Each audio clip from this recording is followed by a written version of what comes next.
ناظرین السلام علیکم ورحمۃ اللہ وبرکاتہ۔ آپ دیکھ رہے ہیں Shadab times Urdu news channel Bangalore. میں ہوں آپ کا میزبان یم زکریا انور۔ گزشتہ 6 ماہ کی شدید گرمی کے بعد شہر بنگلور میں باران رحمت ہو رہی ہے۔ 6 ماہ کی شام شہر بنگلور میں زوردار بارش ہوئی۔ اس زوردار بارش کے دوران پولیکیشن نگر اسمبلی حلقے کے دائرے میں آنے والے ایس کے گارڈن وارڈ کے NC کالونی کے کئی گھروں میں پانی داخل ہو گیا۔ چھوٹے گھروں میں پانی داخل ہونے کی وجہ سے عوام کو کئی مشکلات کا سامنا کرنا پڑا۔ بتایا جاتا ہے کہ اس کی اصل وجہ وہاں سے قریب میٹرو ٹرین کا کام چل رہا ہے۔ میٹرو اسٹیشن کی تعمیر کی وجہ سے راج کالوے کو بری طرح نقصان پہنچا ہے۔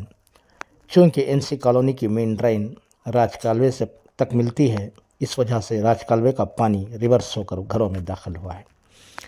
اس کی اطلاع پا کر مقامی MLA AC سرینیواسن نے BBMP حکام کو ضروری ہدایت دی تھی، جس پر عمل کرتے ہوئے کل BBMP کی زونل کمشنر محترمہ سنیہال IAS، بنگلور ایسٹ کی جوائنٹ کمشنر محترمہ پلوی صاحبہ کے علاوہ BBMP کے executive engineer Thippeswamy, assistant executive engineer mister Ravi صاحب کے علاوہ کئی محکموں کے انجینئروں نے جائے واردات کا معائنہ کیا اور وہاں کے حالات کو معلوم کرنے کی کوشش کی۔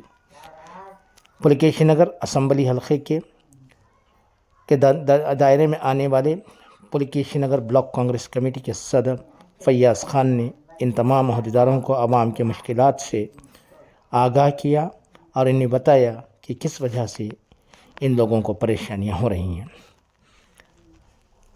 مقامی لوگوں سے گفتگو کرنے کے بعد، معلومات حاصل کرنے کے بعد BBMP عہدیداروں نے بتایا کہ جلد ہی ان رکاوٹوں کو دور کیا جائے گا تاکہ آنے والے دنوں میں NC کالونی کے عوام کو کسی طرح کی پریشانی نہ ہو سکے۔